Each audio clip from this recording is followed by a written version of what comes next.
ఎవరో ఒకరు ముందుకు రాకపోతే ఇది పరిష్కారం కాదు. ఎవరో ఒకరు ముందుకు రాకపోతే ఇది పరిష్కారం కాదు. అవునా?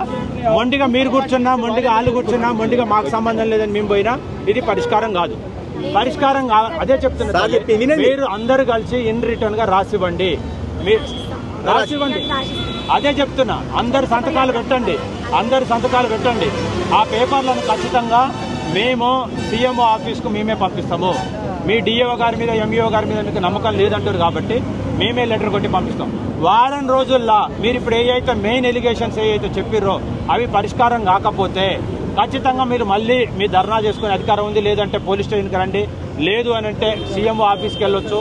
ప్రెస్ వాళ్ళు ఉన్నారు, అందరు ఉన్నారు.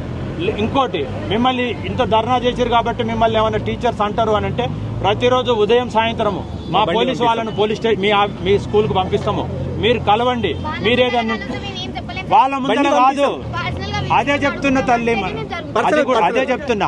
టీచర్లు ఎవరు లేకుండా వచ్చి మీ స్టూడెంట్లనే కలుస్తారు. మీరు మిమ్మల్ని ఎవరైనా టీచర్లు కనుక ఇబ్బంది పెడితే ఖచ్చితంగా వాళ్ళ మీద కేసు కూడా రిజిస్టర్ చేస్తాం. 100%.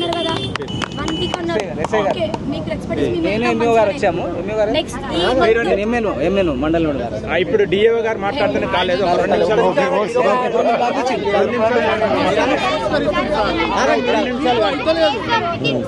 ఒక 2 నిమిషాలు ఆగండి సార్.